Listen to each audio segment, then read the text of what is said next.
ငလင်ဟာဘာကြောင့်လှုပ်တာလဲတကယ်လို့အားပြင်းတဲ့ငလင်တစ်ခုရုတ်တရက်လှုပ်ခတ်လာရင်ဘလို့အသက်ရှင်အောင်ရုန်းထွက်မလဲ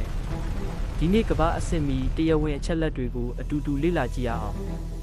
Lustig ရဲ့ဖော်ပြချက်အရကမ္ဘာမြေမျက်နှာပြင်အောက်မှာရှိတဲ့တက်တိုးနှစ်ပလိတ်ချက်ကြီးတွေ tectonic plates ဟာအမြဲတမ်းရွေ့လျားနေပြီးအချင်းချင်းပို့တိုက်မိရာကနေငလျင်စတင်ဖြစ်ပေါ်တာဖြစ်ပါတယ်။ပလိတ်ချက်တွေညီပြီးစူးစီးနေတဲ့စွမ်းရည်တွေဟာရုတ်တရက်ပြတ်ထွက်သွားတဲ့အခါတုန်ခါမှုလိုင်းတွေ seismic waves အဖြစ်မြေပြင်ပေါ်ကိုစောင့်တက်လာတာပါပဲ။ FEMA ရဲ့လမ်းညွှန်ချက်အရကြိုတင်ပြင်ဆင်မှုအနေနဲ့အနည်းဆုံး3ရက်စာရိက္ခာဆေးဝါးနဲ့ဓမီတွေပါဝင်တဲ့အရေးပေါ်အိတ် survival kit တစ်လုံးကိုအစဉ်သင့်ပြင်ထားရပါမယ်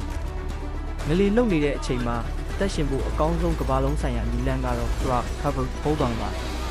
ကျန်းပြင်ပေါ်ဝစ်ချပါခိုင်ခန့်တဲ့စပွဲအောက်မှာခိုလုံးပါပြီးရင်စပွဲခြေထောက်ကိုမြင်းမြင်းကင်ထားပါ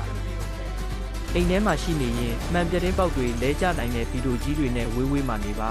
။အထက်မြင့်တိုက်ပုံမှာဆိုရင်ဓာတ်လေကားကိုလုံးဝမသုံးပါနဲ့။တကယ်လို့အပြင်မှာရောက်နေရဆိုရင်တော့အဆောက်အဦတွေလျှက်စစ်တပ်တိုင်တွေတစ်ပင်ကြီးတွေနဲ့ဝေးတဲ့ကွင်းပြင်အခြေကြီးတွေကိုအမြန်ဆုံးသွားရောက်ခိုလုံရပါမယ်။ကားမောင်းနေစဉ်လှုပ်ခတ်လာရင်တော့တရားတွေဓာတ်တိုင်တွေနဲ့ကင်းလွတ်တဲ့လမ်းဘေးတစ်နေရာမှာကားကိုဘေးကင်းစွာရပ်တန့်ပြီးငလင်ငိမ်တဲ့အထိကားထဲမှာပဲနေပေးပါ။ငလင်ပထမတစ်ကြိမ်လှုပ်ပြီးသွားရင်လည်းနောက်ဆက်တွဲငလင်ငယ်တွေ aftershocks ထပ်လာတက်လို့မပေါ်စားပါနဲ့။ gas line တွေနဲ့လျှက်စစ်မိန်းခလုတ်တွေကိုချက်ချင်းစစ်ဆေးပိတ်ပြရပါမယ်။တဘာဝဘေးအန္တရာယ်ကိုတားဆီးလို့မရပေမဲ့တိကျတဲ့ဗဟုသုတတွေကတင်းသက်ကိုကဲတင်နိုင်ပါတယ်။အခုလိုတရားဝင်သိပ္ပံဗဟုသုတတွေဆက်လက်လေ့လာဖို့ follow လုပ်ထားဦးနော်။